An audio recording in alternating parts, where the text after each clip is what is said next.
ನಮಸ್ಕಾರ ಸ್ನೇಹಿತರೆ, welcome back to my channel. ಗಣೇಶನ ರೂಪ ಈ ಅರ್ಥಗಳನ್ನು ಹೊಂದಿದೆ ಎಂದು ನಿಮಗೆ ಗೊತ್ತಾ? ನಾವು ಯಾವುದೇ ಪೂಜೆ ಮಾಡುವ ಮೊದಲು ಗಣೇಶನನ್ನು ಪೂಜಿಸುತ್ತೇವೆ. ಗಣಪತಿ ಎಂದ ತಕ್ಷಣ ನಮ್ಮ ಕಣ್ಣ ಮುಂದೆ ಬರುವುದು ಆನೆಯ ಸೊಂಡಿಲಿನ ಡೊಳ್ಳು ಹೊಟ್ಟೆಯ ಮುದ್ದಾದ ದೈವಿಕವಾದ ರೂಪ.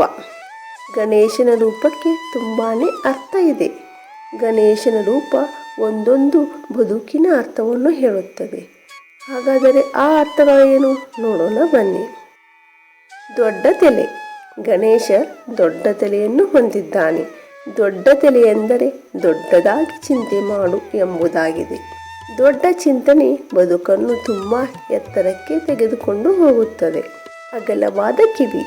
ಗಣೇಶ ದೊಡ್ಡ ಕಿವಿಗಳನ್ನು ಹೊಂದಿದ್ದಾನೆ.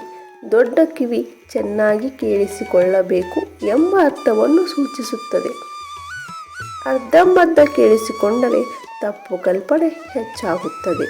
ಆದ್ದರಿಂದ ಯಾರೇ ಏನೇ ಹೇಳಲಿ ಪೂರ್ಣವಾಗಿ ಗಮನವಿಟ್ಟು ಕೇಳಿಸಿಕೊಳ್ಳುವ ಗುಣವನ್ನು ಹೊಂದಿರಬೇಕು. ಚಿಕ್ಕ ಕಣ್ಣುಗಳು.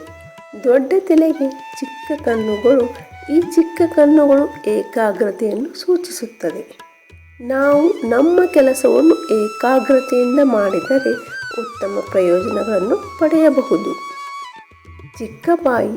ಚಿಕ್ಕ ಬಾಯಿ ಅಲ್ಪ ಮಾತನಾಡಿ ಎಂಬುದನ್ನು ಸೂಚಿಸುತ್ತದೆ. ದಂತಗಳು. ಗಣೇಶನಿಗೆ 2 ದಂತಗಳು.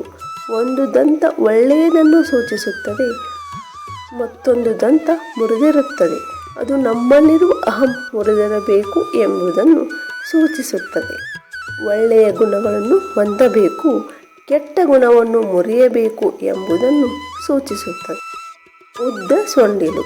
ಗಣೇಶನ ಉದ್ದದ ಸೊಂಡಿಲು ಸ್ವೀಕರಿಸುವ ಗುಣವನ್ನು ಹೊಂದು ಎಂದು ಸೂಚಿಸುತ್ತದೆ. ದೊಡ್ಡ ಹೊಟ್ಟೆ. ಒಳ್ಳೆಯದು ಕೆಟ್ಟದ್ದು ಎರಡನ್ನೂ ಜೀರ್ಣಿಸುವ ಶಕ್ತಿ ಹೊಂದಬೇಕು ಎಂಬುದನ್ನು ಸೂಚಿಸುತ್ತದೆ. 4 ಕೈಗಳು.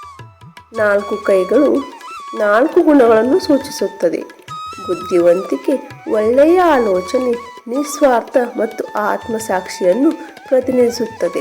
ವಕ್ರವಾದ ಸೊಂಡಿಲು. ಸತ್ಯ ಮತ್ತು ಮಿಥ್ಯೆಗಳ ನಡುವಿನ ವ್ಯತ್ಯಾಸವನ್ನು ಗುರುತಿಸುವಲ್ಲಿ ತಾನಾಗಿಯೇ ವಿವೇಚನಾ ಶಕ್ತಿಯ ರೂಪದಲ್ಲಿ ಪ್ರಕಟವಾಗುವ ಬುದ್ಧಿಶಕ್ತಿಯ ಸಾಮರ್ಥ್ಯವನ್ನು ಸೂಚಿಸುತ್ತದೆ. ಗಣೇಶ ಒಂದು ಕಾಲನ್ನು ಮತ್ತೊಂದು ಕಾಲಿನ ಮೇಲೆ ಹಾಕಿ ಕೂತಿರುವ ಭಂಗಿಯಲ್ಲಿ ಇರುತ್ತಾನೆ. ಇದು ಲೌಕಿಕ ಮತ್ತು ಅಲೌಕಿಕ ಬದುಕು ಎರಡೂ ಮುಖ್ಯ ಎಂದು ಹೇಳುತ್ತದೆ. ಸ್ನೇಹಿತರೆ, ಈ ಮಾಹಿತಿ ನಿಮಗೆ ಹೇಗೆ ಅನ್ನಿಸ್ತು? ಒಂದು ಕಮೆಂಟ್ ಮಾಡಿ ಹೇಳಿ. ಇಷ್ಟವಾದಲ್ಲಿ ಒಂದು ಲೈಕ್ ಮಾಡಿ, ಮರೆಯದೇ ನಮ್ಮ ಚಾನಲನ್ನು ಸಬ್ಸ್ಕ್ರೈಬ್ ಮಾಡಿ. ಕೇಳಿದ್ದಕ್ಕಾಗಿ ಧನ್ಯವಾದಗಳು.